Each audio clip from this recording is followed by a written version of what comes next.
Todos estos meses, todo el tiempo de marcha por mi familia, por la comida, por el pueblo. Siempre, siempre voy a estar en las calles luchando por la libertad de mis hijos. Y bueno. La violencia del gobierno y la violencia del AMPA.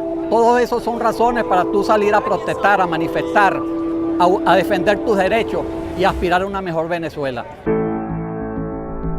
Venezuela was once the richest country in Latin America. It has the largest known oil reserves in the world, and its democratic government was once praised worldwide. But today, Venezuela's democratic institutions and its economy are in shambles. The country has the highest inflation rate in the world, making food and medicine inaccessible to most Venezuelans. Over the last 4 years, its GDP has fallen 35%, which is a sharper drop than the one seen during the Great Depression in the US. And the country's murder rate has surpassed that of the most dangerous cities in the world. These conditions have sparked months of protests against the president, Nicolas Maduro, and it's easy to see why. The country has become measurably worse since his election in 2013. A poll showed that about 80% of Venezuelans want Maduro removed from office. But instead, the opposite has happened.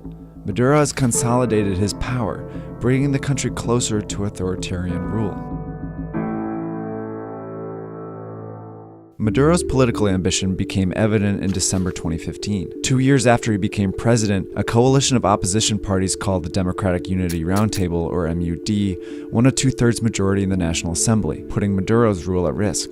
In response, Maduro quickly forced out several Supreme Court justices and filled the positions with cronies loyal to him. In March 2016, the court ruled to strip the opposition-led National Assembly of its powers, a move that sparked massive protests across the country. The ruling was reversed a few days later, but the damage was done. Protests continued to grow and have left about 100 dead and thousands injured so far.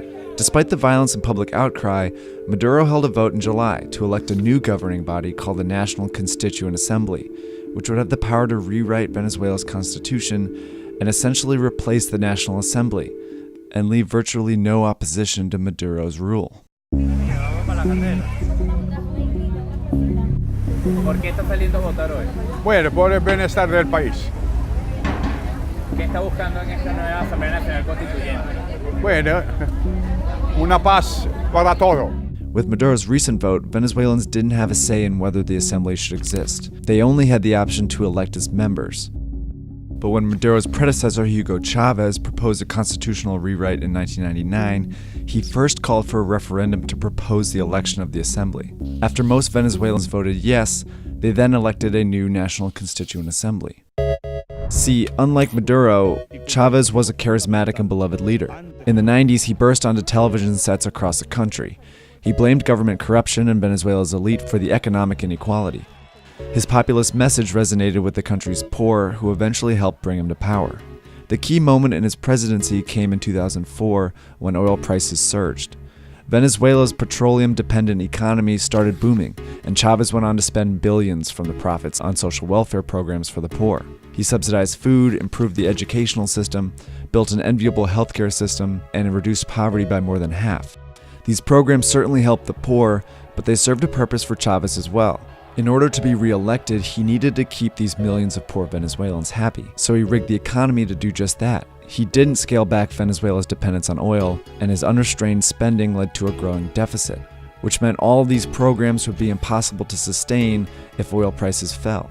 After Chavez's death, when Maduro took office as his handpicked successor, that's exactly what happened. Oil prices plummeted in 2014, and Maduro failed to adjust. Hyperinflation has made medicines and food that were once subsidized unaffordable for Venezuelans poor, who now make up about 82% of the population. Like Chavez, Maduro has also rigged the economy to keep himself in power, but this time it's not benefiting the poor. He's exploited a complex currency system put in place by Chavez. Maduro set the official exchange rate at 10 bolivars per US dollar, but only his friends and allies have access to this rate. In reality, the Venezuelan currency has become basically worthless. Most Venezuelans get their dollars on the black market, where the rate is about 12,000 bolivar per dollar. The military, which got complete control of the food supply from Maduro in 2016, is reportedly profiting off this currency crisis. They import food at Maduro's special currency rate and sell it on the black market for a massive profit. So for military generals and political allies of Maduro, the crisis has offered a lucrative opportunity which has helped Maduro stay in power. But he can't rely on that support alone. Which brings us back to Maduro's recent power grab. The opposition boycotted the vote, but Maduro held the vote for a new constitutional assembly anyway, and won a majority. Protests on the streets of Venezuela turning deadly after President Nicolas Maduro declares victory. The violence on Sunday, very real. The bomb went off near some motorcycle police, wounding several. Election day clashes between protesters and police claiming at least 10 more lives. At least one candidate has been murdered, shot to death. La elección de la Asamblea Nacional Constituyente es un fraude abierto, el mundo lo ve, lo ha visto, está claro, todos están claros de lo que sucedió. Ahora, lo que hay que seguir es seguir buscando la libertad, porque nosotros vivimos en libertad y sabemos lo que es eso. Para allá vamos a ir. Lo que sucedió ayer fue el más grande fraude que se haya cometido en cualquier elección nacional. Era un fraude cantado, ya se sabía que iba a ser una elección con poca asistencia, pero con una gran participación forjada por el gobierno. Maduro's government is trying to create the illusion of public support. The government claimed about 8 million people, or 40% of the country, voted, but experts put that number much lower, at just 3 million people. The international community, including Peru, Canada, Spain, Mexico, and Argentina, condemned the election. The US imposed financial sanctions on Maduro and members of his government. But Maduro's assembly, filled with loyalists, convened anyway, and it swiftly removed Attorney General Luis Ortega, leader of the opposition. Armed groups reportedly arrested several other opposition leaders too. Whether the group will rewrite the constitution or postpone the next presidential election remains to be seen.